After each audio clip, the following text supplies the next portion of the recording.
Breaking news तव्हां share कंदालूं। Balochistan का हमल डंड FP बंद ज़रिए ईंदड़ पानी जोही तालके में दाख़िल थी वियो आहे। काछे जे ॻोठ मुरीद बबर ऐं हेठां वारनि इलाइक़नि में पानी दाख़िल थी वियो आहे। पानी जे वेकिरे सबबि ककड़ खां गाज जो रस्तो बंदि थी वियो आहे, जंहिं सबबि काछे में केतिरनि ई ॻोठनि जो ककड़ ऐं दादू सां ज़मीनी राब्तो कटिजी वियो आहे।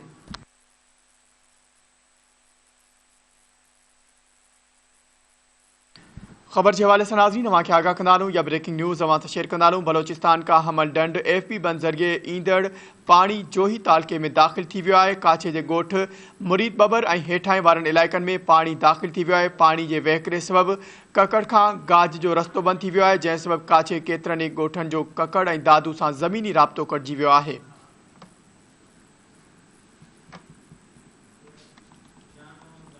इन हवाले से वधिक तफ़सील मालूम कंदासीं। धरती TV जो रिपोर्टर जान मोहम्मद असां सां लाइन ते मौजूद है। जी जान मोहम्मद, आगाह कजो छा तफ़सील आहिनि? जी बिल्कुल, बलोचिस्तान का जो ईंदड़ अमल ढंढ का थींदे FP बंद करे पानी जो वहकिरो है वो जोही तालके हद में दाख़िल थी वियो आहे। बलोचिस्तान के बोर्ड जो पानी जोही के हदन में दाख़िल थींदे ही हेठां वारा जेके काछे जा इलाइक़ा आहिनि उहे रोड रस्ता पानी हेठ अची विया आहिनि। अमल ढंढ में ईंदड़ वहकिरनि बाद जो पानी में मुसलसल चाड़ जो सिलसिलो है वो भी शुरू थी वियो आहे। ऐं जेको MNA रफ़ीक अहमद जमाली ऐं DC दादू फौरी तौर FP बंद ते पहुची ऐं जाइज़ो वरितो।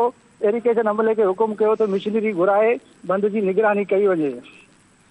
FP बंद ते वॾी महिरबानी जान मोहम्मद, आगाह करण लाइ। नादीन जान मोहम्मद असांखे आगाह करे रहियो हो।